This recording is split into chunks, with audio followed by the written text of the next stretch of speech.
All right, so I'm here with Zori from Florida, who is also a victim of, or a survivor, I should say. We like to look at us as survivors and not victims. But she also has sustained some domestic violence as well as some sexual assault experiences in her lifetime. So I want to take the time to thank you, Zori, for coming on the segment today and No allowing your problem. story. Thank you so much. And allowing your story to help other people who not only who have been in the situation, but I feel that so many people don't understand a person or the decisions or the reasons that they're in situations. And people who are who experience domestic, excuse me, violence or incidents of sexual assault, you know, they are in people's environments. They're in families. They're in friendships. They're in mother, daughter, father, daughter relationships, and people don't understand why is it that that person is staying and exactly what they've gone through. And sometimes those situations can change the behavior of a person moving forward. So I want to thank you for coming on the segment and sharing your story so that people can get a Thank you better for understanding. responding to my message. It's an honor. Thank you. Oh, I thank you for doing it. It takes a lot of courage, a lot of strength, and a lot of helping ability to want to use your story and put yourself on the spotlight to help other people. First, I want to let people know what exactly domestic violence is. We know that there are four different types of domestic violence, and then there's also sexual assault, which may be a disclaimer for anyone who may not expect to hear certain things or who may still be healing from certain events and may not necessarily be at a place where they're ready to hear or talk about certain things. So let's talk about, I guess you can feel free to chime in as well, the four different types of domestic violence. We know that they're the one, I don't want to say primary, but the one people associate the most is physical abuse. They figure if they can see a black eye or a broken bone or bruises, Bruises. Yeah. right, that's, you know, someone, a woman or even a male being abused, and they don't think about the other things, the emotional or the mental. So the second one is the mental abuse or the emotional abuse, and I that would say occurs. that's the worst one. Yes, yes, and it's That's the funny that worst you. one. I'm sorry. I say, yeah, that's definitely the lot. That's the worst one there. Hmm. The, the mental abuse because it really gets into your head. I Hmm. would always say I would rather walk around with a black eye because I know it's going to heal than to have words play over and over and over again in my head to the point where you start believing it. It's really hard to get those thoughts out of your head. That's, to me, I think the verbal and mental abuse is the worst for me. Right, right. I agree. I mean, obviously, our opinion is subjective, but I feel that not that we want to get beat or bruised, but those bruises can heal. However, those words can stay with someone for a lifetime. Mhm. Even if someone feels as though I'm not really paying him any attention or he doesn't really mean that or he's just angry, those words permeate the psyche and they really affect people's self-esteem and a level of conditioning moving forward. And that's one thing that you know we as people or women have a harder time overcoming the words that were used or you'll never be anything or nobody Mhm. wants you anyway. Those things, even though we may not think we're processing it, they do affect or impact our behavior moving forward. So for me, that's, you know, that's a really tough one to just, you know, walk away from the relationship, but that part of that relationship stays with you because it impacted how you view yourself. Yeah, like for me, it was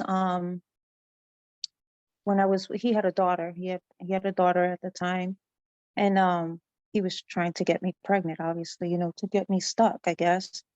And he would always say, "You're not woman enough because you can't have a baby," and all this other stuff. And then one day, woke up in the middle of the night and I was having a miscarriage. Didn't know it. I was just bleeding all over the place, right? Mhm. So rushed to the hospital. They said that I had a miscarriage and they had to keep me there because I was hemorrhaging from the blood and stuff. Went home and he still continued. You're not woman enough for me. Your insides are what did like your insides are spoiled. Those were his words. So your insides are spoiled. So being with him for so long and then not getting pregnant, like not, you know, thinking, you know, they told me at the hospital you would never have kids because of all the blood I lost. And I'm like, you know, all right, you know, after I left him, I moved on with my life. I started going to classes to become a foster mom. Mhm. And on my way to one of the classes, I passed out. Mm. And turns out that I was pregnant. So, Mhm. haha to him, because he thought that I couldn't have any kids and the doctors, but now I have 4 beautiful babies. Mhm. And he found out that my kids were biracial, Mhm. and he just flat out told me, you know, and I don't mean any offense to this, you know, but he was like, "Oh, you just had a nigger baby," you Mhm. know. But I looked at him, and it was, you know, like, it's just, I caught him with a black woman, like, cheating on me. Mhm. So for you to tell me or to say I'm having a nigger baby when you were involved with the black woman, for one, and you're Dominican and Puerto Rican, we're black. So you Mhm. sound real stupid, you know? And it's just, it took a long time, a very long time for me to accept the fact that I may not have children. Mhm. You know, my mom kept saying, "Before I die, I just want you to have one baby. I want to see my grandchild from you." All my Mhm. siblings had kids. I was the only one with no children. Mhm. And then, you know, I had my daughter. A year and 5 days later, I had my son, you Mhm. know, and then 2 years later, I had another son. Mhm. And then when I had the last one, 7 years later, she was like, "All right, you can stop now." I was like, you got to be careful what you pray for then, you know? Right. Mhm. Mhm. Mhm. You know, but it really did a lot of damage to me because I felt like, who would want to marry me if I can't have kids, Mhm. right? A lot Mhm. of people, they want a family. Who would want to marry me? Who would want me if I can't give them any children? Mhm. So I just decided, all right, I'm gonna be a foster mom and just raise them by myself. You know, that's, it just ruined, like, the whole thought of having a family just was gone. Mhm. It was completely gone. Mhm. So it sounds like he used that as some sort of playing on a what he perceives as a weakness or something that would really stick with you forever and impact how Mm-hmm. you saw yourself. And that was Yeah. where he honed in and zeroed in, which is what a lot of people, a lot of abusers do to, gain that manipulative control and emotional abuse, that mental abuse to make someone feel like they're not worthy enough of whatever it is they want to compare someone to. Mm-hmm. So I'm very sorry that that has happened to you. Now, I know that I listened to a podcast that you had done previously, and you spoke about an abusive situation that you're in. I'm not sure if this is the same person, but if you can tell us a little bit more about your experiences with abusive relationships. It's the same guy. Okay. And started off wonderful. Like, we both had a love for pit bulls. So I would walk my neighbor's dog, he would walk his dog. We would meet up in Yankee Stadium Park in the Bronx and let the dogs run, and we talked, and everything was wonderful. Mhm. Then one day I went to go get my hair done at the Dominican lady shop. You know, I had my hair down to like past my butt, and I wanted it straight. And he had came in, and he saw me laughing and smiling with the barber. It was like a barber beauty salon-ish. It was all in one-stop shop. You get your nails done, get everything done in one stop. Mhm. So anywho, he walked in and he was like, "Oh, it looks nice. I like it." But then he came real close to my ear and he was like, "Wait till we get home." Mhm. So I just turned around and laughed. I'm like, what does that even mean? You know, I laughed because he's Mhm. never talked to me like that. Mhm. So when we got home, it was the first time, like, the brownstone we lived in, it had like one door, and then there was like a little space, maybe like 2 feet, and there was another door. So we walked in the one door, that door shut behind us, and then I was getting the mail out the mailbox, and he slammed my head against the mailbox, opened the other door, dragged me in, and right in front of our apartment, he just started wailing on me, all because I was smiling at this guy. Mhm. Um, he told me to go in the shower and wash my hair out Mhm. so it didn't look pretty, you Mhm. know. And he just left me there. Like, I don't know, I can't remember if he hit my head like against the banister from the stairs or on the actual stair, but I remember waking up and his mom and his stepdad was there. Stepdad was trying to help me, but his mom, the first thing she said was, "What did you do to him?" Mhm. So, they both said, "Why don't you just leave him? This is not going to work." So I just started packing my stuff up and stuff. And then I left for the night. He came to my mom's house and he said he was sorry and all that stuff. So I went back. Mhm. I went back and first 2 days was they were good. The first 2 days was good. He kept apologizing, catering to me. And then I had got home earlier than he did from work. So I lay down, I was tired. When he got home, he wailed out on me again, like choked me, and like we had a fireplace. He put like the back of my head on the mantle, my neck, and he choked me and passed out. And when I tried to leave, um, beat me again, and that was the first time he raped me. Mhm. Um, the whole entire time, like all I kept thinking was he's gonna kill me. Like this is it, because he's the stuff that he did, as far as like the way he was hitting me as if I was a man, and dragging me around as if I didn't matter. Mhm. And then when he raped me, it was just more of like, yeah, he's definitely gonna kill me, Mhm. you know. Um, a lot of people ask, like, why didn't you leave then? Why didn't you leave then? Now, at this time, my brother, who's now passed away, but my brother, he was selling drugs in the projects. So he threatened to like call the cops on him or to get him hurt. My stepdad was doing like security in like buildings that they were renovating. So he would like sit there all night with his little radio, older man, Mhm. watching the building, making sure no one would mess with it. So he threatened, to hurt my stepdad. Um, at the time when you have this man who's bigger than you and who's stronger than you, and he's basically beating your ass, like he's beating you, you think, okay, yeah, he's capable of doing Mhm. these things to these people you love because he knows you love them so much. Mhm. But now, like, I wish I would have known now, like, he really wasn't going to do anything, Mhm. you know, because it would have been easier to leave. But So when I'm thinking about my family, it's just like, okay, I'll just deal with this, because I don't want my stepdad to get killed. I don't want my brother to go to jail or to get hurt. So I'll Mhm. just deal with this. It is what it is. I'll just deal with it. So I Mhm. would hide it from my family. I would hide the bruises from my family, wear turtlenecks in the winter. In the summer, just stay away completely. My mom lived not even 5 minutes away from me, and I never went to go visit. We just talked on the phone because I didn't want her to see the bruises. I didn't want her to see the chunks of hair that I was missing because he was dragging me around the floor. so let's go back to a couple of questions that I may have, and I know other people might just be curious. How old were you at the time of this I was situation? 18. Okay.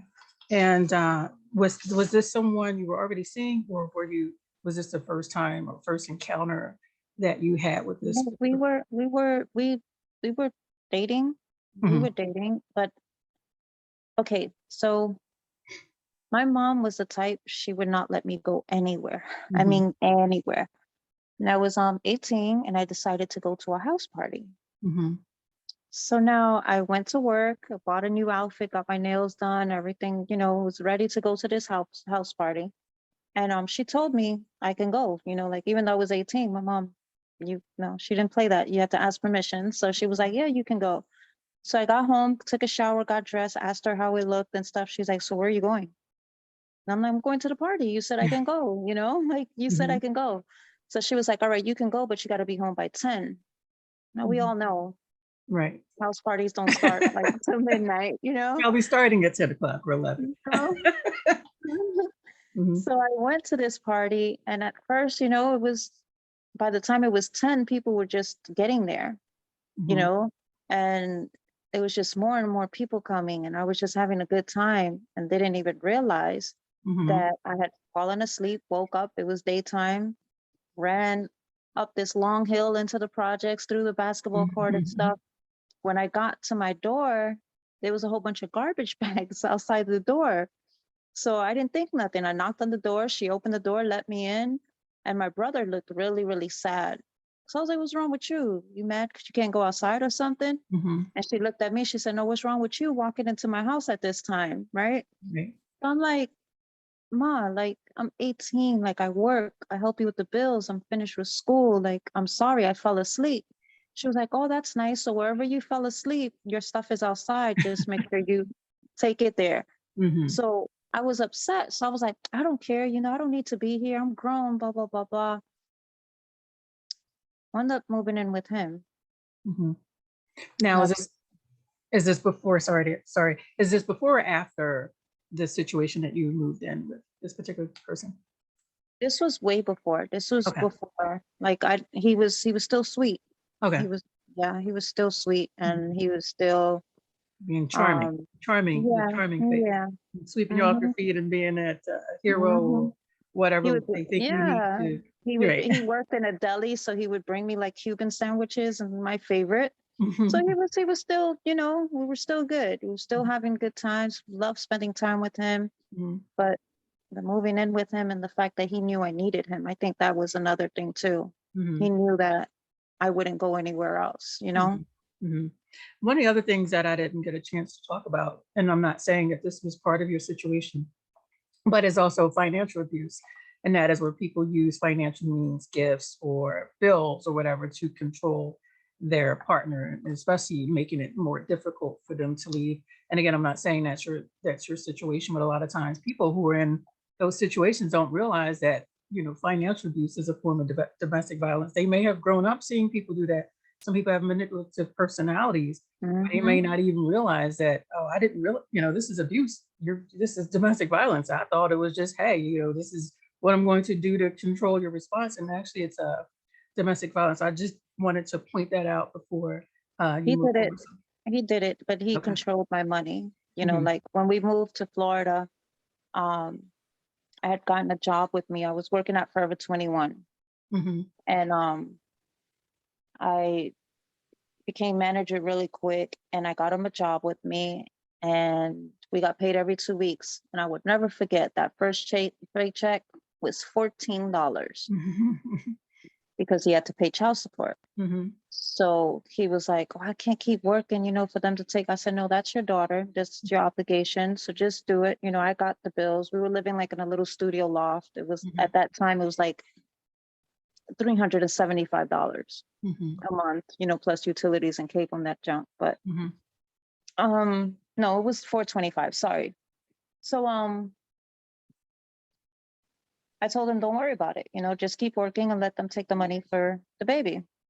And then it got to the point where he just wasn't being productive at work. He just started slacking and taking longer to do his job because I guess, and I get it. Mhm. You're busting your butt, you're not getting your money. I get it. So I Mhm. told him, just quit. I was like, just go to a trade school or something. Mhm. I got the bills, I got everything. But Mhm. then it became to the point where he didn't go to trade school or anything. All Mhm. he did was smoke weed all day, every day. Um, he bought an engagement ring for me with my money Mhm. and thought I was supposed to be ecstatic, you Mhm. know? Mhm. And it, like, I can't even say, well, it's the thought that counts because it was my money, like nothing behind it was beautiful. I Mhm. didn't want to wear it. He forced me to wear it. Mhm. It was just, it got to the point where I couldn't even buy myself a bag of chips without him talking about, oh, we don't need that. We don't Mhm. need that. Mhm. If I wanted to go shopping or buy myself something, I worked at the mall.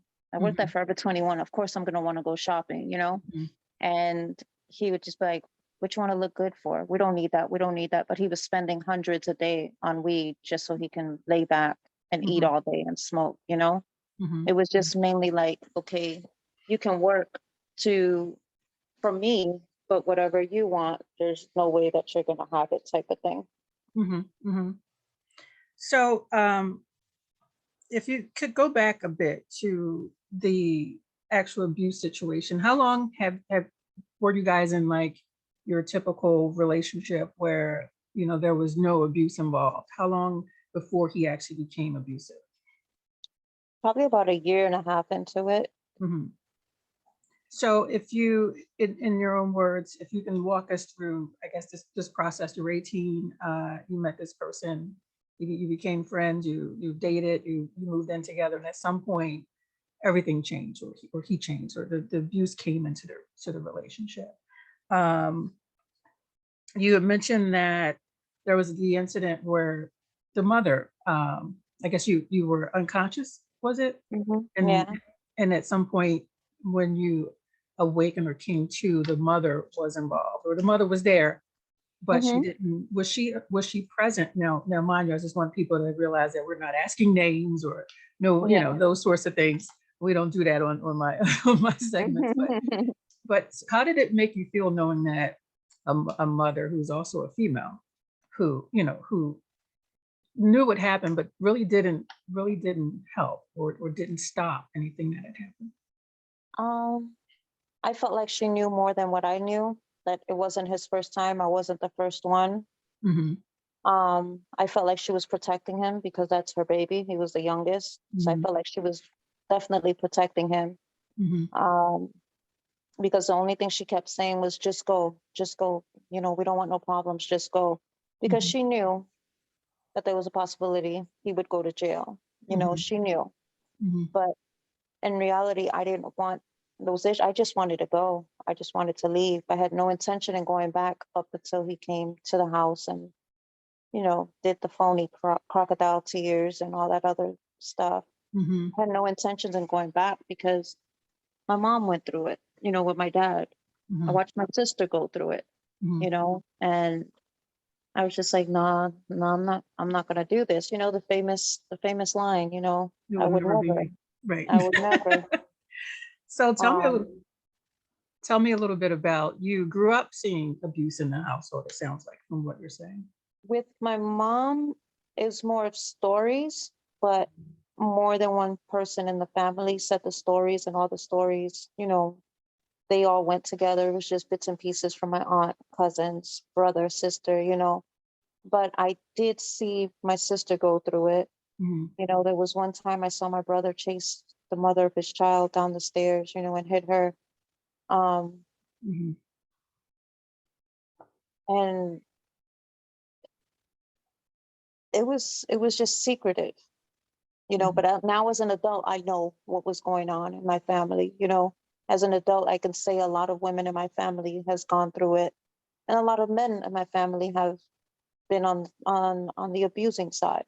I can say that now because back then, we were taught to mind your business, stay out of grown folks' business. So How you old? just Sorry, how old were you at the time when you heard the stories, or you witnessed the abusive situations, or the comments, or I don't want to say stories like it wasn't um factual.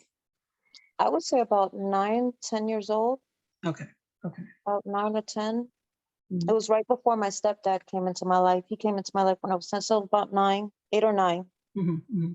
So we call that the early stages of the lifespan development, where that's the most impressionable, period, where that's where a person or a child learns to move on into society with however they've been conditioned to see the world. Right. Um, how did those stories or those situations impact you at that time as a child, knowing or hearing about the abuse, or seeing the Um, situation with your brother? It made me hate my dad. Mhm. It made me have a lot of anger towards my dad. Um, I didn't understand why you would want to hurt my mom, even though my mom told me stories that she would chase him with the iron. She's done things, to him too. But it just, it was like more of like my dad cheated on her. I have a sister I never met. Don't Mhm. know if she's alive. Don't know where she is. All I Mhm. know is that she looks like my older sister. Mhm. You know, um, it's it just made me really, really have a lot of hate towards him. And plus, I only have 3 memories of my dad. Mhm. And the 3 memories I have was I had surgery like on my neck. I had like a cyst, and when Mhm. they took the cast off, he passed out. I later found out the reason why he passed out was because he was drunk and high on drugs. Mhm. Um, Another time he came to my grandma's neighborhood, and he was carrying me, and he was like, call your friends, I'll buy you guys ice cream or whatever. So, I was telling all my friends to come. I was excited because my dad was there. All their dads was always there. He was never there. So this Mm-hmm. one time I wanted to show him off. And my dad had this thing where he would bite our ear really hard, like really, really hard. And he did it that one time. And I started crying, and he like smothered me, and he was like, I'm sorry, I'm sorry. And then the last is when, right before he passed away, where he was like in at a shelter. And I just remember him trying to go back to his room, and it was right before my birthday, and he said he had like a ring for me, and they wouldn't let him back, so he told my mom to bring me back that weekend, Mm-hmm. that following weekend, so I can get the ring. Um, Woke up Saturday morning, and my mom said we weren't going anywhere, and then I was like, well, you know what? If you're mad at him, I'll just go in. I want my ring. And my Mm-hmm. mom said, no, it's because he's not here anymore. He died last Mm-hmm. night.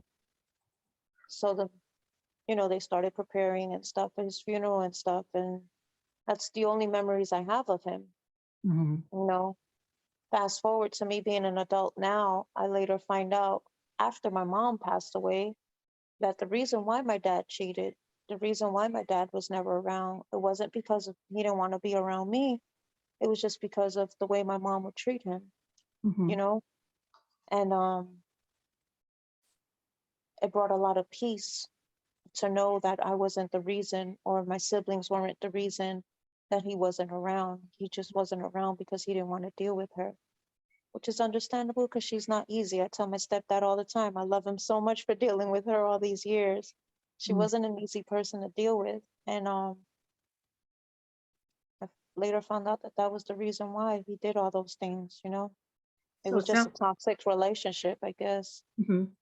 It sounds like somewhere in that situation, a lot of times when parents separate or they're no longer together, the child tends to blame themselves and wonder, what did I do wrong, or what were we not good enough? Was I not good enough that this situation happened? It sounds like there's a little bit of that was Hmm. going on from whatever onset of the age you were, that you've carried into some of these other experiences from what I'm hearing. Yeah, it was a lot of that. My mom would say he didn't want you. Um, so if he's not around, what would you think? Hmm. Hmm. True. They don't want you. Hmm. Um, I'm sorry. No, it's okay. It's all right. Take your time. It was hard. It was hard growing up because everybody had their dad. Mhm. My stepdad wasn't involved. So he was there, but he just wasn't involved with the stuff that a dad would be involved with their daughter. So instead, once I got of age, I just looked for that manly love through men. Mhm. They would give me attention and they would call me beautiful, even though like, I've always had low self-esteem. A lot of people wouldn't see that because They saw these the men had external. y- you know, Yeah. and it's like, yeah, to you in your eyes, Mhm. I may feel, beautiful, and you know, at one time when I did feel beautiful, it was only because of my body, like it, The and it surface, was, you know, it surface was, level. it was, but on the inside, I just felt like I wasn't worth it, like I wasn't good enough. So I Mhm. just settled for these knuckleheads that would Mhm. just give me attention, not realizing that there was so much better out there. There Mhm. was so much more, that love is not intimacy. Love is not sex all the time. Love is not putting his hands on you. Mhm. Love is not him telling you what to do and changing you. A lot of men wanted to change who I was, Mhm. or who I am, rather. Mhm. And, I've experienced domestic violence twice. And the second time, it was like I felt like I was not good enough because all he would do is just cheat, cheat, cheat, cheat, cheat at times, like in my face. At Mhm. one point, came home drunk and literally just told me, I need you to go into the other room because I have this chick coming over. And the chick was on the phone and like she went off on him, Mhm. so I laid on the couch and I have epilepsy. So I had a seizure while I was in my sleep Mhm. and could have lost my son, and that's when I decided I had to leave him, Mhm. and it's it's easy to say, if it was me, I wouldn't let that happen. If it was me, I would have left. But in reality, it's not easy. I don't care how strong of a woman you are, it's not easy. Mhm. So let's go back to a point you just touched on, if you don't mind. What did love look like in the home environment that you grew up There was none. in? Mhm. There So did was you? any. There wasn't any at all. Like I can remember my mom telling me I love you one time, and it Mhm. was when I graduated. Mhm. Mhm. She didn't go to my graduation though. Mhm. Um, that hurt because there was no one from my family there. Mhm. Mhm. Um, my mom was very strict. She Mhm. loved us. We never went without. She made sure we never went without. But the love, we didn't sit together and have dinner. Mhm. We didn't do family things. We didn't. Mhm.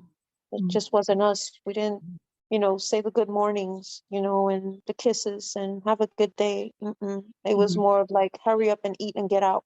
Mhm. Mhm. You get home, hurry up and do your homework. Hurry up and clean your room. Or I was getting hit because I didn't make my bed. Right. Or I just didn't feel like picking up my clothes in the closet, so I left them there for after school. But she saw them. Right. It was more of like it was a lot of mental abuse with my mom too, Mhm. growing up. Mhm. So I just want to share with you, and I appreciate you sharing that. I grew up without a father, and I know how it feels to see other kids jump on their father's lap, or see the Hmm. fathers come pick their children up from school and know that you're missing that, and how that could impact somebody. I also grew up with an abusive mother, so I know that those experiences do stay with that trauma. Those things stay with you for a long time. And one thing that I'm hearing that's similar is that concept of love. If you find love, even if it's not a good relationship, even if it's not a healthy love, you tend to hold on to it no matter how bad it is, because it's something that you're missing. So Hmm. I'm going to let you finish your story, but I just wanted you to feel comfortable knowing that I do understand, and that I can relate to what you're saying. So if you don't, It was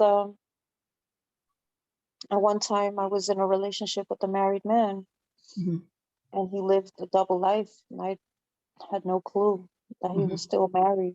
For mhm, 2 years we were together and had no clue that he was still married. mhm, And it made me angry, because I put all into this. But then again, it was like deep down I knew because, there would be the late night phone calls. There would be, oh, let me step to the car. There was all the hints were there, but it was just like, no, I'm just tripping because of my past. Nah, it's just because I went through this, not because he's doing it. But it was just a pattern. mhm, I can honestly tell you that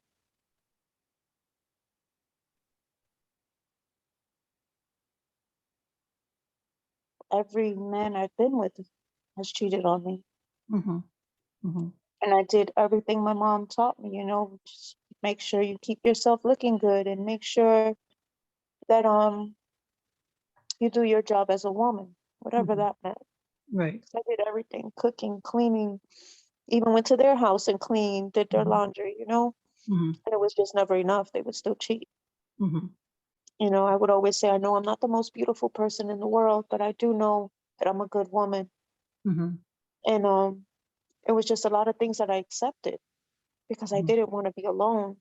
mhm, Yeah, it was just a routine. It was I dealt with so much. I dealt with a lot, all because I didn't want to be by myself, all because I wanted to feel loved, all because I wanted, to be married. And, I always try to just see the good, Mm, and ignore. Always thought that I was paranoid when it was reality, mhm, but I was just like, nah, you're paranoid. You need to stop. You need to mhm, stop. mhm, And it took a while for me to realize that I deserve to be loved correctly. mhm, I deserve to be loved. Like I always say, like, love shouldn't hurt because God loved you. mhm, I want the type of love that a man, like, I won't have anything to worry about. mhm. I won't have to worry about him putting his hands on me or throwing my past in my face, because that's even worse. It pulls that band-aid, like the really, Right, really hard band-aids they put at the hospitals, and you have to right. put like lotion and stuff because it Take your hurts so hair and everything off your skin, right? bad. It's like that, and it's the worst feeling when someone throws it in your face. So it gets to the point I don't even share my story with them. They're like, "So why did your relationships fail?" Oh, because it just didn't work out. It Mhm, just didn't work out. We didn't see eye to eye or something. mhm, Everything but the truth. mhm, Everything but the truth. mhm. So given your experiences growing up, what did the ideal love or what did love look like for you as far as what you wanted it to be or what you were willing to be for someone else? I based it on the love that my aunt and my grandma gave me, right? Mhm, They gave me, like, my she's still living. She gives me unconditional love. Like, she loves me no matter what, you know. And my aunt, she her daughter is married to an amazing man. mhm, My cousin is married to an amazing man, and I always watched them, and I watched him grow. Like, he was a police officer and she worked at an office, mhm, and I watched him grow to him being retired detective, and they have a beautiful family, and they have their problems, but it's not broadcasted all over. They work through it. They've mhm, been married over probably about 30 years or so, mhm, probably, yeah, 25, 30 years. And it's not perfect, you mhm, know, but they make it work, mhm. you So, know. so so it sounds like you've seen this display of love and this ideal uh, relationship. How did that impact the relationship that you were in at that time?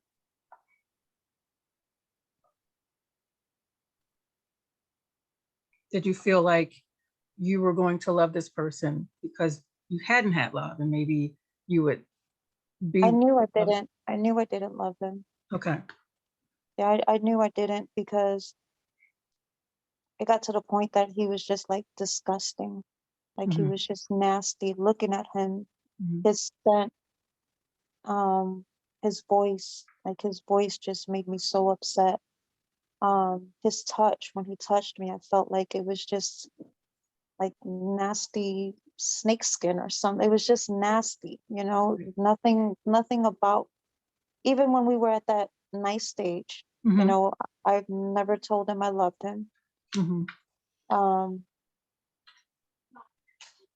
I never really, like, 100% all in, never really loved anyone until I met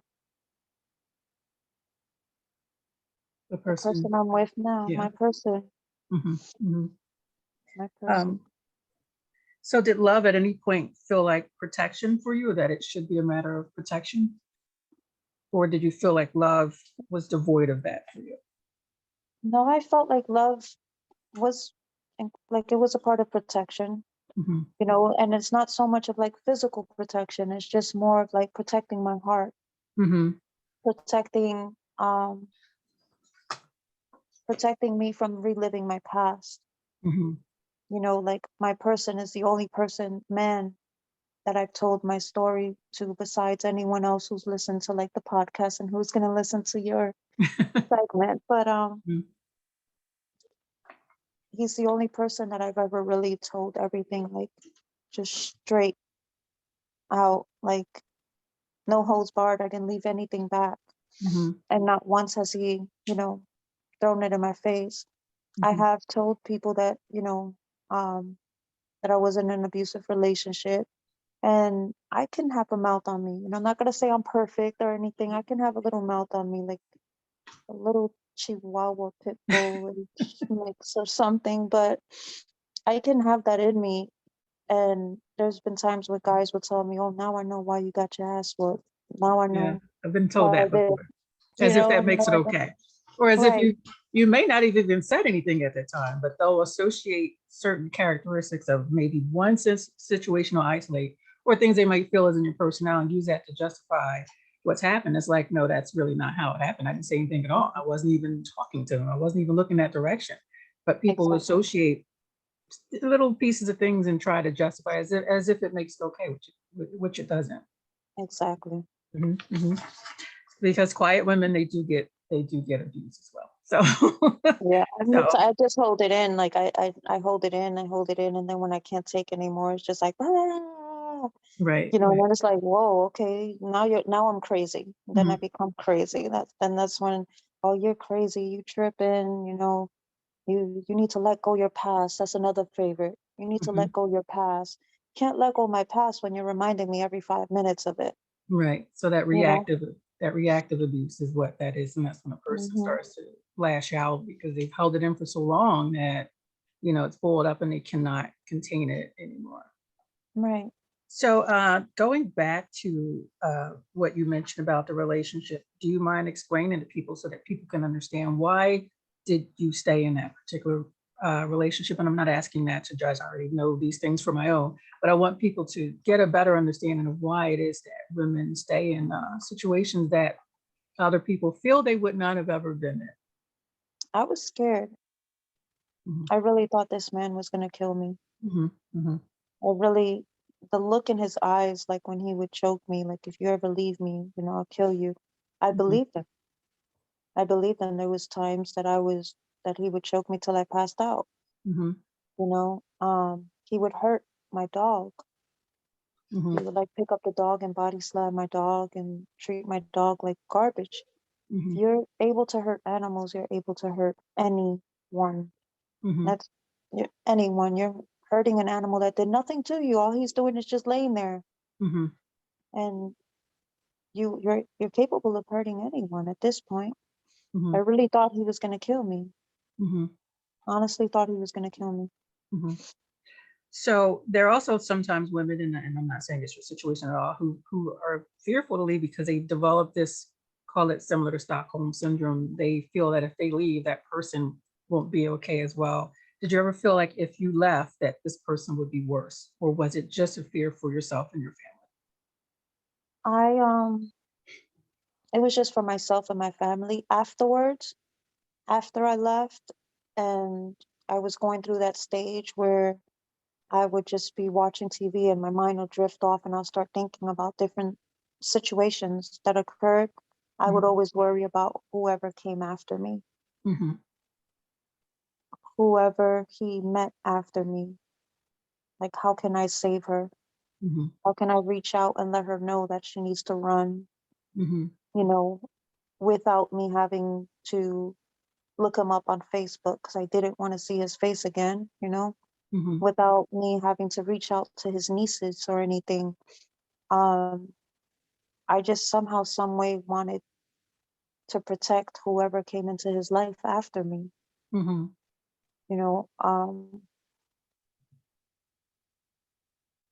I one time prayed that he would be by himself for the rest of his life so he wouldn't hurt anyone again. Hmm. Then I realized that people change. Hmm. There's a lot of stuff we may have been going through. Sorry, my dog. Okay. There's a lot of things that men as abusers go through. And I've Hmm. learned with him, he was molested Hmm. by family members. Um, his mom, while he was growing up, was a prostitute who met a pastor, the stepdad, who was his age. So it was just a whole bunch of factors that I feel like caused him to react the way he did because he was so angry.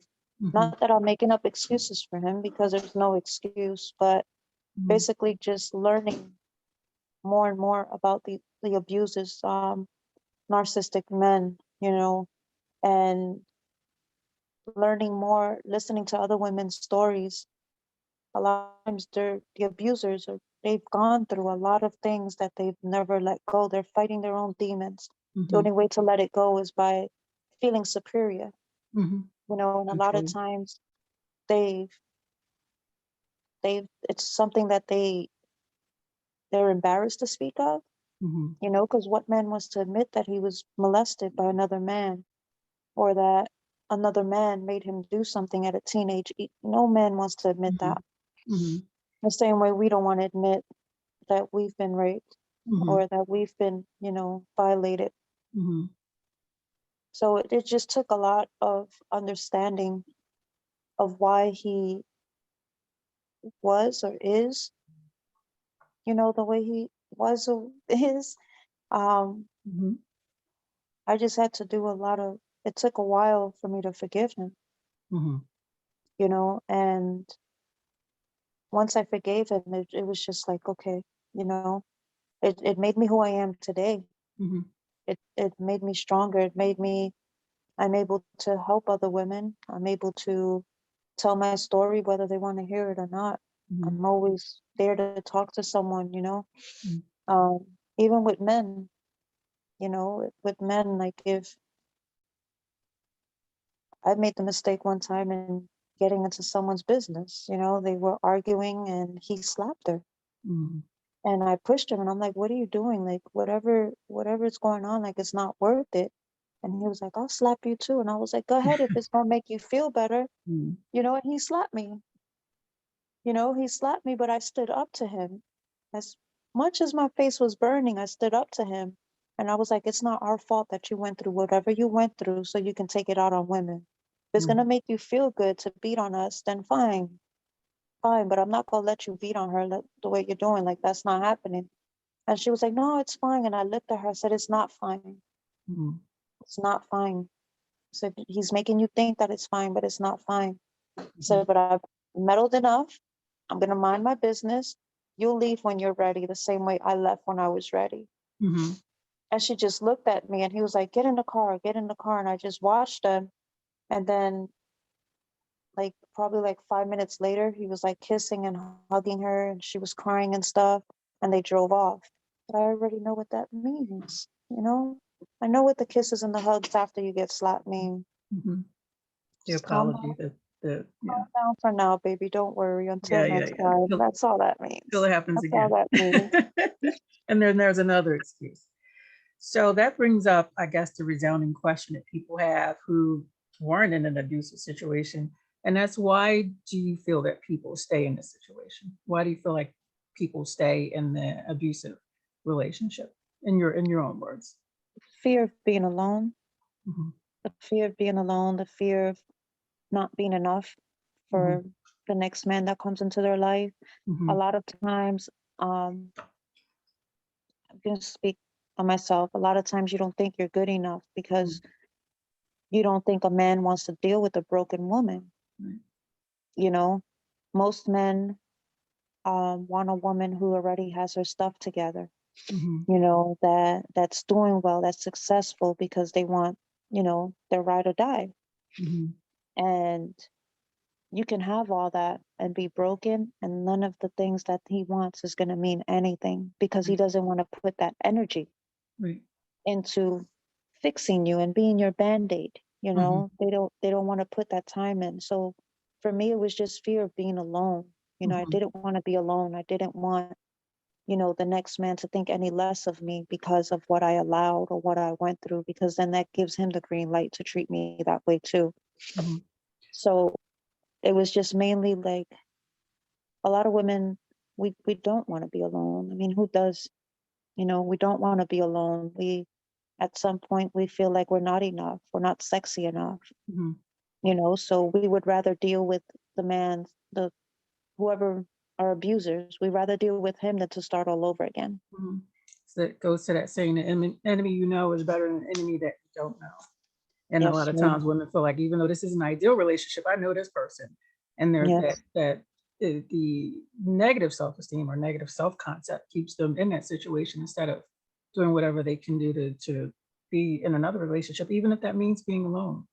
right. How do you feel the mental abuse or not being enough has really impacted how you saw yourself in that relationship and not feeling worthy? Do you feel that the abuse that you sustained from your mother and your and growing up, do you feel like that played a part in that mindset where that's really all you knew or all you may have felt you deserved at that time?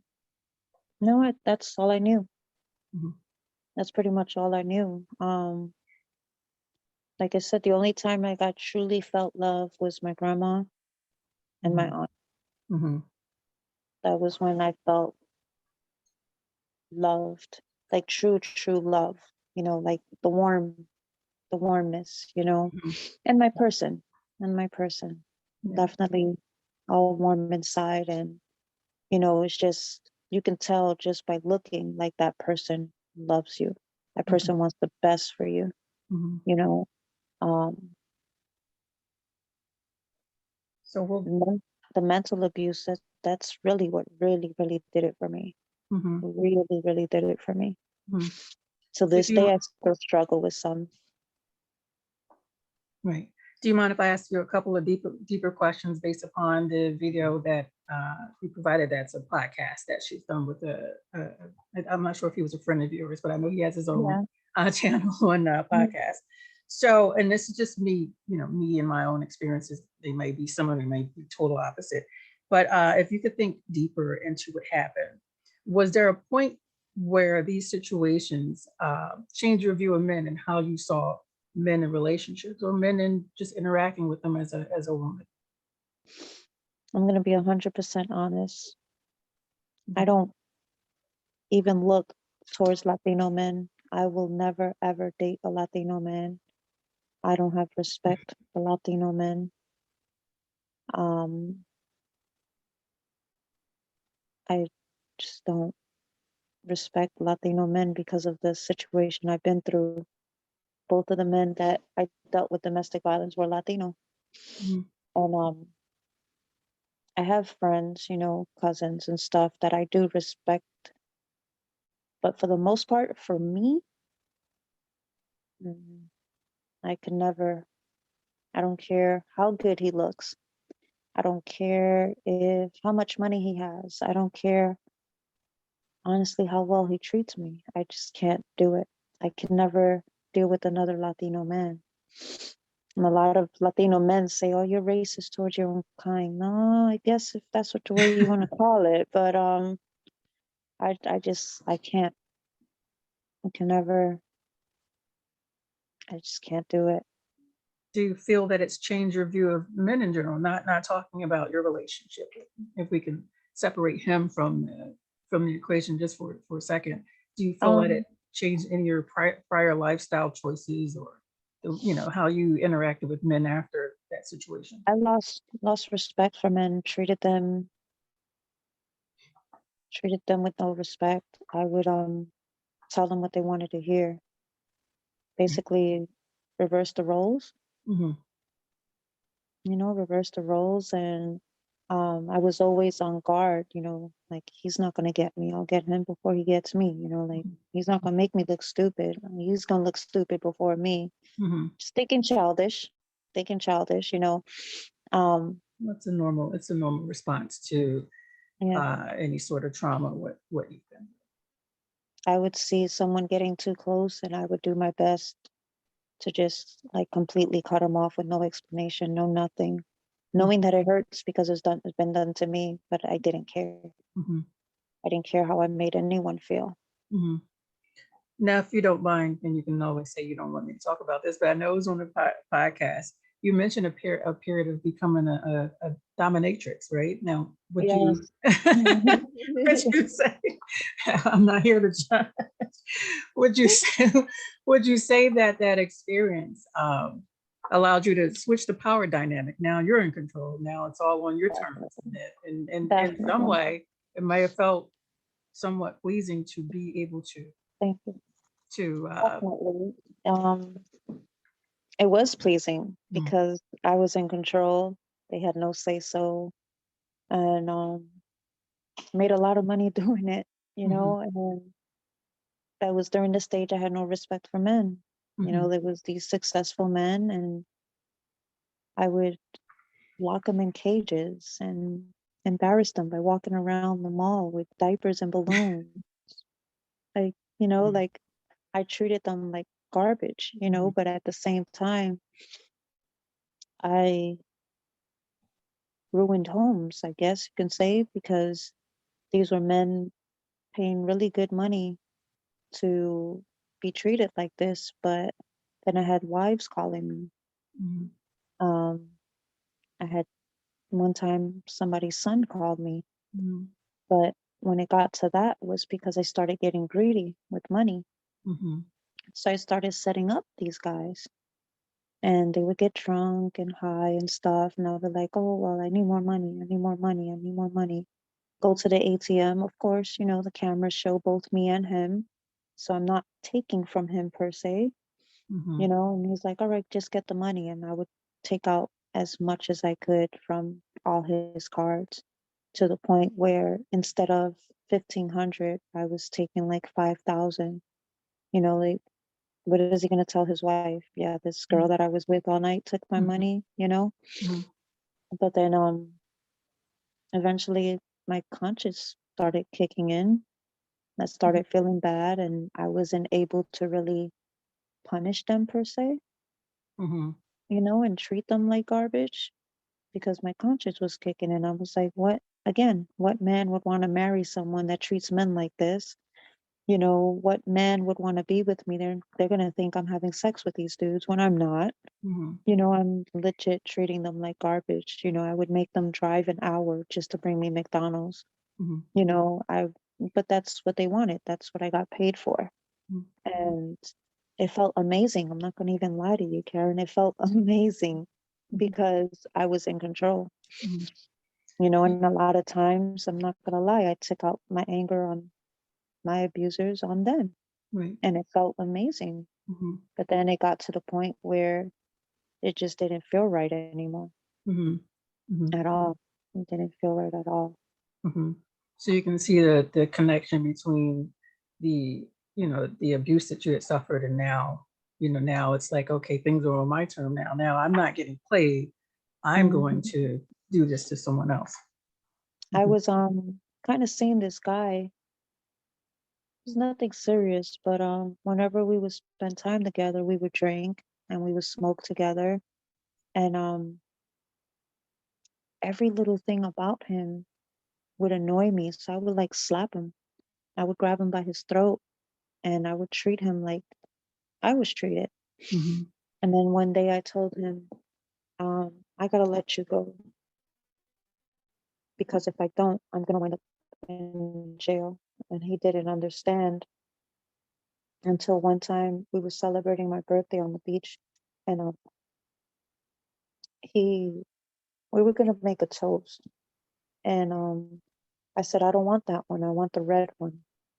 I was like, I want the red one, and he shrugged his shoulders, and I like hit him in the back of the head with the bottle, and the cops were called, and I freaked out, like completely freaked out. And he was like, no, she didn't hit me. Meanwhile, everybody else is saying, people that were with us was like, yeah, she hit him, she hit him. And he's like, no, she didn't hit me. She didn't hit me. I fell. And I had the bottle in my hand. If he wouldn't have said that, I would have went to jail for something that all he did was go like this. He could have been shrugging something off, but I just snapped. I just felt triggered. disrespected at that time. Mhm, I felt really disrespected. And then wound up like dropping him off at his place, and we got into an argument. His mom called the cops again, and I was like, Z, you gotta leave this alone. mhm, Like, you are really doing damage to yourself and to this boy because you're messed up right now. Like, you're really messed up right now. Like, your mind is all over the place. So I had to leave him alone because I felt like I was really gonna get into a lot of trouble because of all the abuse. Honestly, the abuse that I was inflicting towards him. Not once did he put his hands on me, not once did he push me. He would just take it. So I would talk garbage to him, like, you're not man enough. Look, you won't even defend yourself. Mm-hmm. Antagonizing him. Mm-hmm. Until now, thinking if he would have snapped, he would have knocked me out. I think we often know Yeah. who's not going to hurt us back there. We all have an instinct to say this person's probably not going to hit me, even though we don't foresee when someone will. We sort of know when we can sense that someone won't. Right. It's hard because even in the beginning with my person, I would put my hands on him for no reason. And it was just, I knew he wouldn't hurt me. So Mm, until that's that one probably day he grabbed my hand and he was like, don't you ever. like we're not starting I was this. like, no, we're not doing this. I Right, was like, right. yes, sir. Yes, sir. Hmm. So let's talk, if you don't mind, about some of the commonly asked questions that people ask about domestic violence and so forth, right? Okay. And that is, why do you, I think you've already answered this, but from your own account of, and speaking in general, why do victims stay or return to an abusive relationship, in They're your opinion? scared. They're scared. They don't want to be alone. A lot of times they love the man. They genuinely do love him. A lot of times women block out Mhm. um, the pain that he's causing physically and mentally and feel like we can change that man. We can never change them. That thought, take it out of your head because we can't change them. No matter what you do, bend over backwards, stand on your head, cook dinner with one finger. He's never going to change. He's just Mhm. never going to change. Mhm. And if he does, it's not going to be for you. Mhm. And they'll remember those good times. I call it riding that wave when, well, when he's not this way, he's Hmm. such a gentleman, or he's so wonderful, he's so loving to me. And Because they'll a lot of start. times women use that as an excuse too. Mhm. They're like, Mhm. you know, they'll say, well, he slapped me in my mouth because I sucked my teeth. Right. That that happens. I can, I sucked my teeth, so he slapped me in my mouth. Mhm. But then, he made me hot chocolate and brought me a honey bun, and laid me with me and put ice on my lip. Mhm. So then the person will say, well, if I just stop sucking my teeth, if I stop doing these things that trigger the response, and maybe we can Yeah, have that person that he is when he's not yeah, being abusive, and that person's an abuser. So he's going to be abusive at some point. But that's how the woman conditions themselves to stop doing certain things that they feel might lessen the abuse, so they can be with someone who, in their mind, wouldn't be an abuser if they changed. right. Um, Next question. Many Hmm. people say there is no way I would be in that situation. Tell me what your thoughts are when you hear a woman say these things. You've never been in this situation. To say that you would never be in this situation. Um, a lot of times the women that say I would never be in this situation have been, but they're not ready. Mhm. They're not ready. They want to still portray themselves to be this strong queen, which is fine. It's perfectly fine. And it doesn't make you weak, Mhm. to accept the fact that you went through it. But I strongly believe in my heart, a lot of women that say, I would never allow this. I'll punch him in his face. I'll call my cousin. I'll call this person. I'll do this. He'll get dealt with. It's not, you can't say those words because you've never been there. And I pray that the women who do say those words don't go through it because they're not going to know what to do. They're not going to know what hit them Right. because have it set in their mind that they would never go through this. Mhm. Mhm. What do you say to the person who questions, why didn't the woman leave the first time? It's easy for people to ask that question. I'm not asking you or blaming you. Yeah, I'm just asking because it's a it's question that just people ask. honestly, I didn't leave the first time because I was stupid. I'll be honest, because he really did a number on me. Like he really did. I was stupid and I believed him. But that's what narcissists do. They make you feel comfortable and they get deep into your head and they tell you things that they know that you want to hear, or they say it a certain way, or they call you that little magic word, a little pet name that they got for you, so they're, and you believe them. You believe them because it's the first time. So you feel like, okay, he did this to me. He saw what he did to me. He's not going to do it again. Mhm. He loves me too much. He won't do it again. A lot of times we think that the reason why they're doing it is because they love you so much. Oh, he's jealous because that guy looked at me. He doesn't want to lose me. Mhm. Or um he's just tripping because um he's never had someone that treats me, that treats him the way I treat him. Mhm. We make excuses. That's Mhm. basically what we do, plain and simple. Or We make excuses. sometimes they'll use the excuse about like they grew up a certain way, or my ex didn't do this, and then the woman will think, well, they'll use that as an excuse to justify some of the behaviors that are deep inside. I believe there's a knowledge that it's wrong, but it sort of excuses the behavior at that time. Are there warning signs or things an abuser displays prior to the abuse that you might recognize now? For me, it's the questioning and control. Mhm. Like if I met someone, um, I've after my abuser, I've met a couple guys where if I don't answer the phone right away, what were you doing? Why didn't you answer the phone? I was asleep. Mhm. You didn't hear your phone? No, it's on silent because I was asleep. Why is your Mhm. phone on silent? Is such and such there, or is this person there? Just Mhm. naming people. They don't even know who these people are. Mhm. Just naming random dudes' names, or um,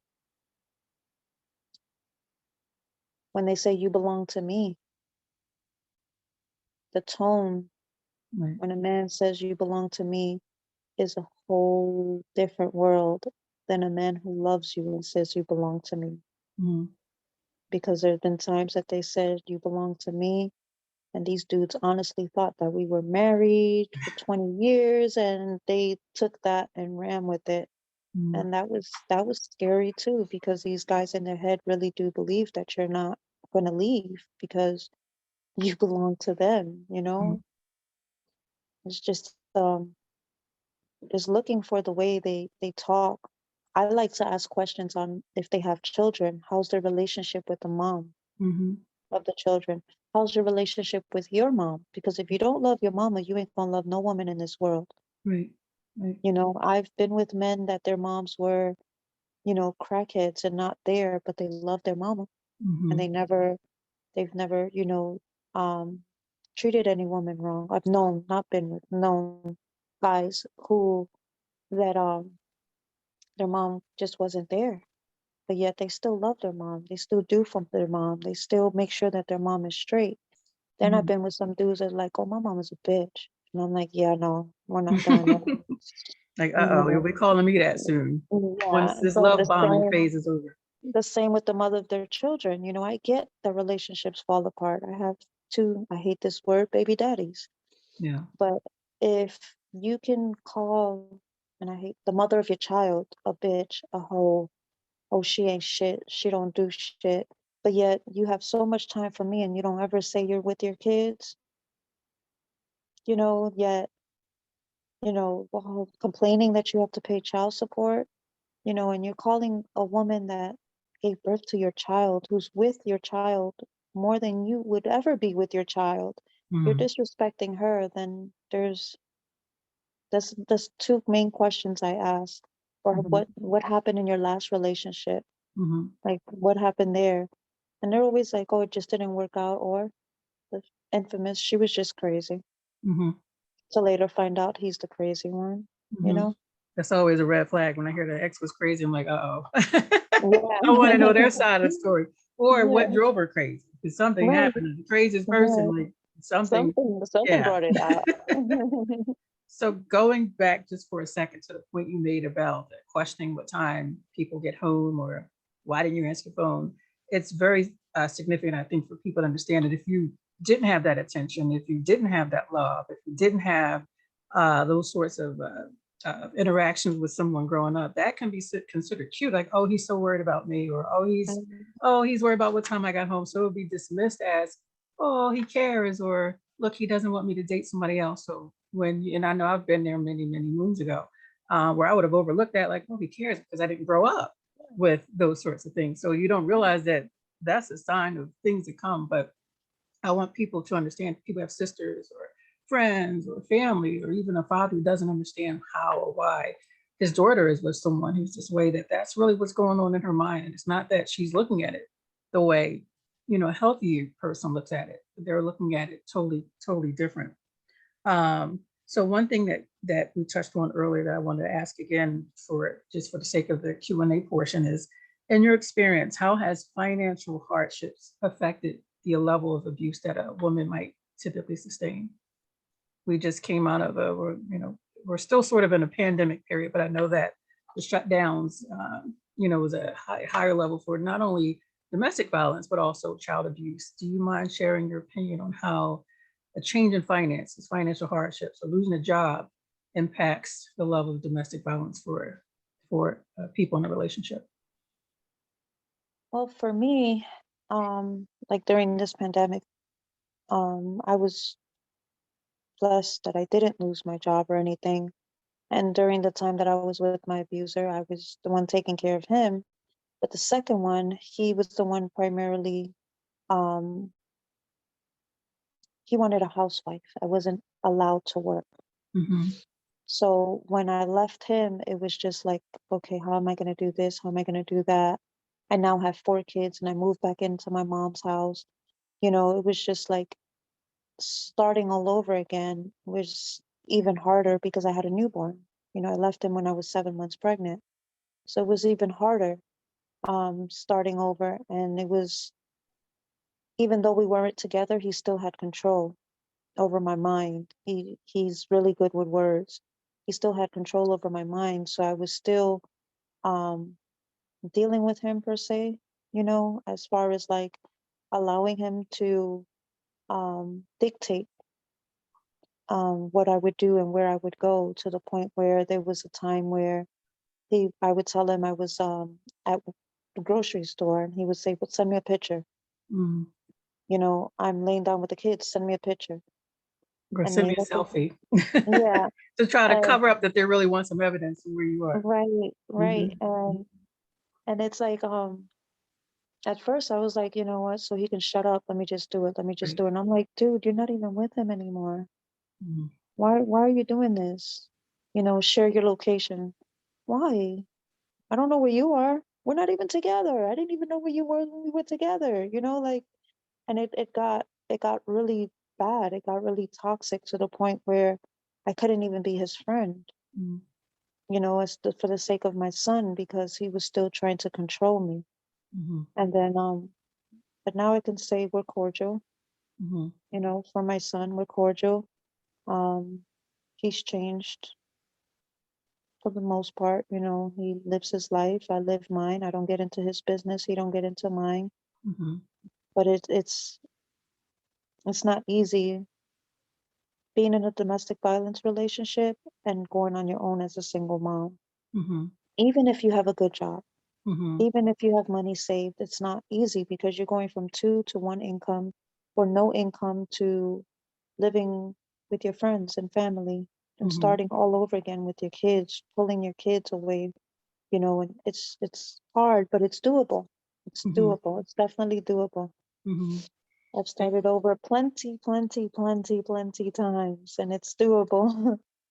Thank you for the encouragement. I also want to let people know that and you could correct me if I'm wrong. I'm thinking in the end, that statement, you're talking about 2 different people. I don't want the most recent person to be, for those who are listening who may not know details, to be assumed to have done some of the things that you talked about at the beginning when you're 18, I correct? know. Yeah. Yeah, yeah. I just He's want, fine. He's I just fine. don't want him like, wait a minute, that sounds like, I just want to clear the record so that someone's not being accused of something they didn't do. Um, so how often do you hear of men who are victims of abuse? We're talking about women, but I think it's important for people to know that men are also abused, and they can also be sexually abused. So I don't want to inject any sort of bias. I want to like let people hear from you how often. I know you've mentioned that men have called you before, so. It's more common than what we think. When I started Women of Evidence, In the beginning, I had like a Google phone number, you know, Mhm. and that was the number that I used for if anyone wanted to talk or anyone needed anything, help or whatever. Mhm.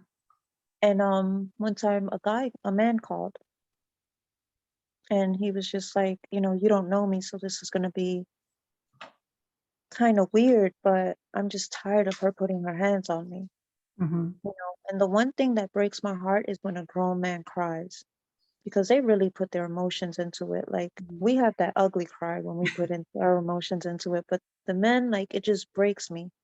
And then I was like, so how long has it been going on for? And he's like, it's just been about a few months. I don't know what's wrong with her, you know. And I just let him talk. When he started to cry, and he's like, I feel like I'm gonna snap. He's like, I'm just tired of it. I feel like I'm gonna snap. And I was like, the one thing you do is just don't do to her what she's doing to you. It's not worth it. So you have a decision to make. Either you guys can go to counseling or you can just leave her. And he's like, no, I want to leave her, but it's just my kids. I said, you can still be a dad and not be with her if she doesn't respect you as a man, you know. And to this day, we talk every now and again. He's in a nice, healthy relationship now where the woman absolutely adores him. They're married now, Mhm. absolutely adores him. Mhm. She respects him, he respects her. Um, and they're like so cute together, you know, when he thought that that was all that he could get because he was married to his abuser. He Mhm. thought that that was it. He had to deal with it because they were married, you know? Mhm.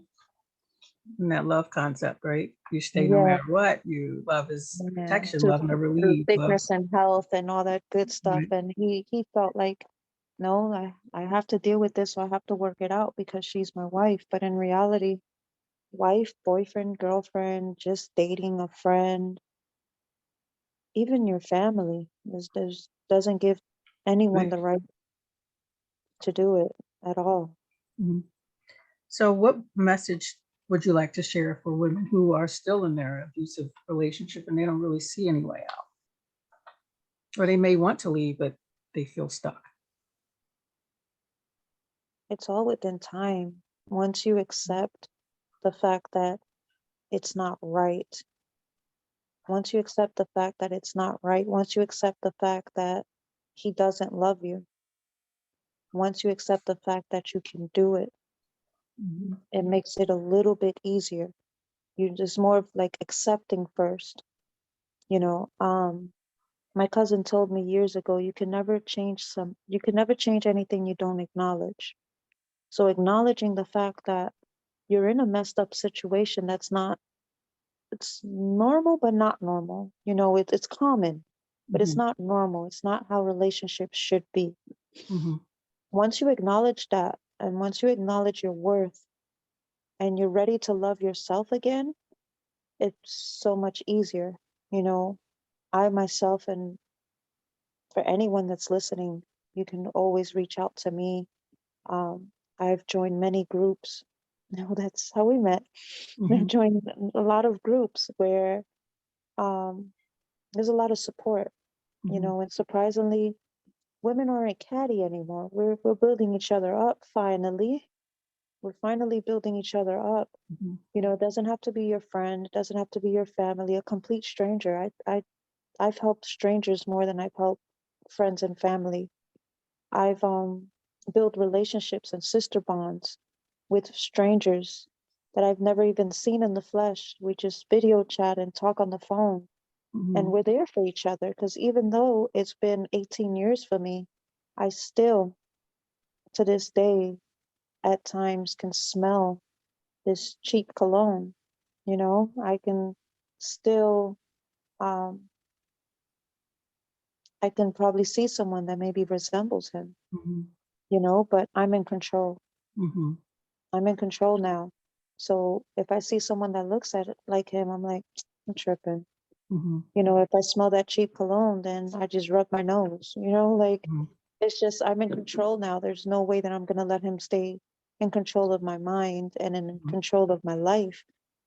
They don't deserve that. Mhm. Mhm. You know, every one of us deserve to be loved, Mhm.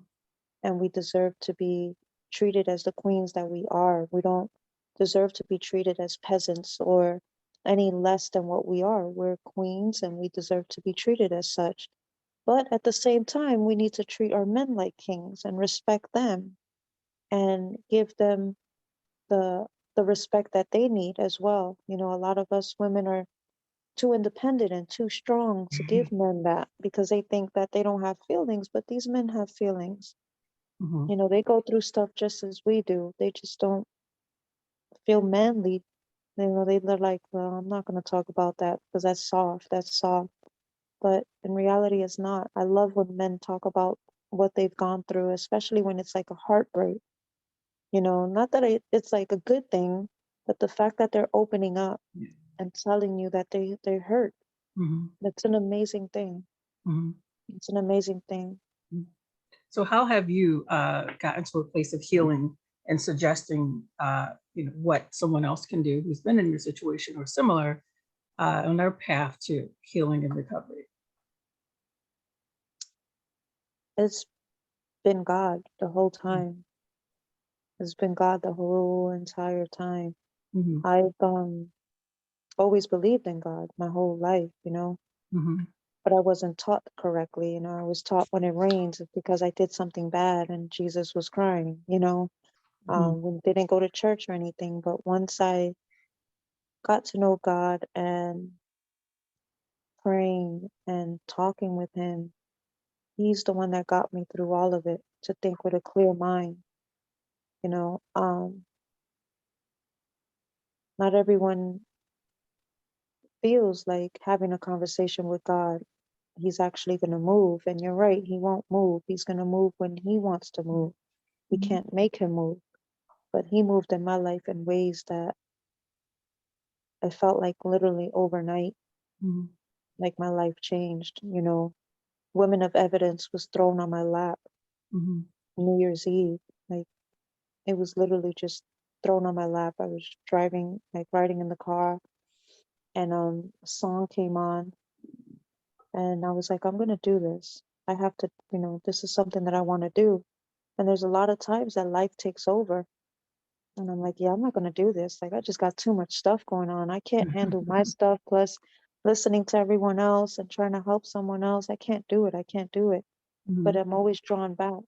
And it's gotten to the point that now that I've accepted it and I'm not fighting it anymore. And God is like, come on, girl, stop playing with me. You know, you're the one who I have assigned to this. So this is what I need you to do. Right. And it gets easier once you accept it. But it's just more like in my case, because not everyone is a believer. And I'm not getting religious on anyone, but just leaning on God and having Him just because He's the one who saved me each and every time I came close to death. He saved me each and every time. Right. So I know you mentioned, and I commend you and your partner on being able to speak openly about your experiences because we bring us into a relationship. What advice do you have? I know this has been a common question on the abuse site that we are both on Facebook. What advice do you have for the woman who wants to engage in another relationship but she's not sure of how to communicate her past, the domestic, situations with the new partner? I would say don't tell everyone your story like from the beginning. Get to know this person. Get to know this man. Make sure that he's sensitive towards different situations, different things. Um, s- Make sure he's not an abuser, you know, like make sure he's not an abuser because once you tell him about your story and he's an abuser, just like It's like, oh, she tolerated that before, so you almost like give them a blueprint of what they could sort of get away with if he's an abusive. But exactly. you But know, if he's right. not, because there are good men out there. Hmm. There are really good men out there Hmm. that are willing to be with us broken women. Right. There are good men out there. Just baby steps. You Mhm. know, the way I did it, we laid down and it was dark and I just laid down and stared at the ceiling and just let everything out. It was like diarrhea out the mouth. I just let everything out, Mhm. everything out. He asked questions and I answered. He Mhm. did his research on domestic violence, Mhm. um, went to events with me and he's prayed with me. He's held me when I had nightmares because I can feel and smell my abuser. He's held me. Um, when genuine man tells you he got you, he got you. Mhm. And you'll know it because you'll feel safe. Mhm. If you're hesitant to tell somebody something and it's like 6 months in, then don't tell him. I think deep down Mhm. inside, I know a person always says, "How is that inner child?" That little girl inside, she knows when she feels safe or not. She may convince herself otherwise, but when you are at a place of there's something in you just won't feel that you can be yourself. You can be that person you are inside, that little girl that we all have inside of us. Where that's kind of threatening. I don't know if I can gauge how he will respond to this. Or I don't know if this really feels necessarily right. So my last question is, what would you say to that 5-year-old self now that you know everything that you know, having all the experiences that you've had? What would you say to the little girl you were before the situation? Mm, That's a good one. Mhm.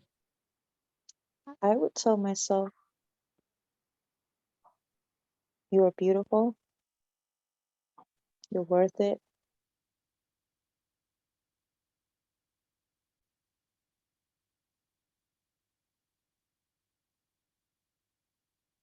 Take your time. Take your time. You are somebody, and this is you. And whoever doesn't accept it, then they don't need to be in your life. Mhm. I'm not perfect. Like, I'm not the perfect friend. I'm not the perfect daughter, the perfect mom, perfect girlfriend, perfect mentor. I'm not any of that. But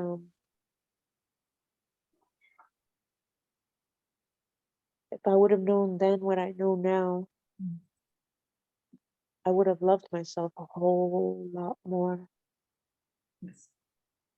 I would have respected myself a whole lot more. Mhm.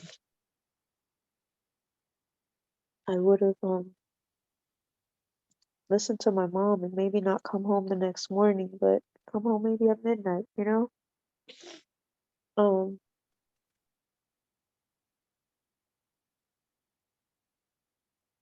I would have gotten help. Mhm. I would have gotten help instead of trying to deal with everything on my own. Mhm. I would have definitely gotten some help instead of just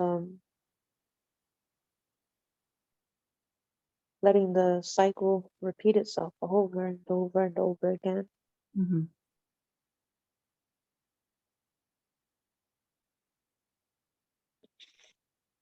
It's not a hasn't been like an amazing ride at all. But I wouldn't change anything. Mhm. I wouldn't change anything because it's made me who I am today. It showed me a lot about myself. It's helped me appreciate myself more, love myself more, not care what other people think. Mhm.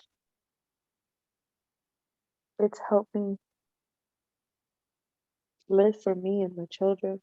Mhm. It's helped me not feel sorry for myself. Mhm. 'Cause a lot of times, when you keep that cycle, you can't blame anyone else but yourself because you know better. Mhm. I can blame him for the 1 or 2 times that he beat me, but every other time, I can't blame him for that. I stayed. Mhm. I can't blame anyone for cheating on me. I stayed. You know, I can't blame anyone for treating me the way they did, whether it's friends, in a relationship, family, because I allowed it.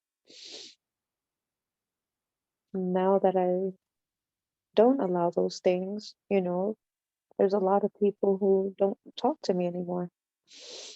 There's a lot of people who aren't in my life anymore. And I'm fine with that. It hurt in the beginning, but I'm fine with these people not friends, family, not being in my life anymore. Mhm. So it's time for me to live for me and my kids. And whoever's not with me, then they can get off and jump on another train. They don't have to read the same book I'm reading. Mhm. It's fine. Mhm. Because at the end of the day, I just need to make myself happy, Mhm. to love myself more than anyone else could love me, Mhm. and just continue loving myself no matter how I feel throughout the day. I've gotten through so much at a little bump here and there. I can't let it knock me down. Not Mhm. again. I can't let that happen again. Mhm. 'Cause when I get knocked down like completely out of it, to the point where I lose jobs and I lose myself and I Mhm. can't I've took me forever to find myself. Mhm. And I know it's like losing and gaining weight. Like for me, I can lose it like this, but it'll be so hard for me to gain weight. And it's the same as finding myself. I can lose myself as soon as we hang up. I can just completely lose myself completely over one small thing, Mhm. but I don't allow that to happen anymore. Mhm. I channel myself and I surround myself with encouraging women Mhm. that I can call at any time and they're there for me. I surround myself with my person that I can call at any time. It's there for me. Mhm. I surround myself with God.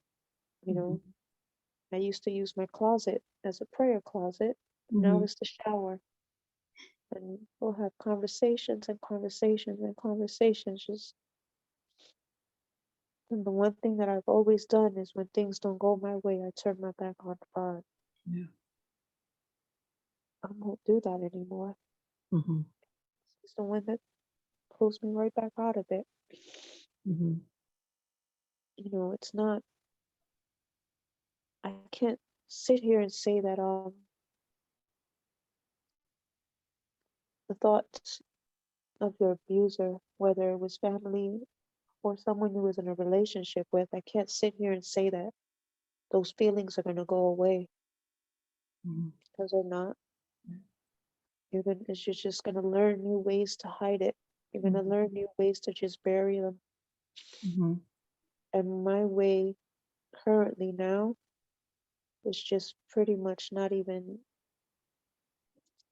thinking about it twice. If for whatever reason I think about it once, then that's it. That's all it deserves. It's just that one thought, It's not giving it that power that it had before. Mhm. right? 'Cause then I'm a wreck. Right. I'm a wreck. It's like I'm a wreck. I just lose myself completely Mhm. to the point that I start hating myself because I Mhm. allowed myself to just slip away from everything that I worked so hard to get towards. Mhm. There's a saying, and I'm not sure whose quote it is, but I wouldn't change anything from my journey now. And it touches me because even though there are things that we really would want to change, especially if we've hurt anyone, the person that we've become as a result of the experiences, that's what we're really saying. If it made me a better person, if it made me able to endure and help other people, then you're sort of celebrating that piece, not the hurtful pieces, but who you are now. So I thank you so much for your sharing and your openness and your willing to talk to people and talk on this segment and talk about your experiences. If Well, someone wants to get in touch with you, how might they contact you? I'm on Facebook. Zori Guzman is Zoriguzman. Or you can just call me 407-212-1104. If you're not comfortable with that, you can email me womenofevidence@yahoo.com. And there's never any judgment. I don't even have to talk. We can just talk. You can talk, you can cry, we can cry together. It's just we all need to just stay together, stick together, you know. I think the more women that stick together, the stronger we'll be. You know, if it just continues the way it's been now. As far Mhm. as like the women I've been surrounding myself with, everyone's just so strong. And even though we have our days, you know, we're always here to pick each other up. Mhm. Everything that I say, we may not all look alike, but the experience that we have is all the same, and it affects us all the same. It doesn't matter how much money you make, it doesn't matter how educated you are or what social class someone is in. Those traumas are all the same, and they leave an impact on a person. So I hope this segment has helped not just the person who's been abused, who has been abused or in abusive situation, but the people who they are in contact with. That father who wants to know why his daughter didn't leave, or the brother, the coworker, the neighbor who hears the fighting.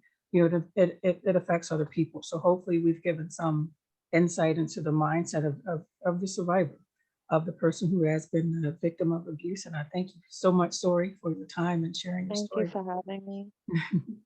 You're welcome.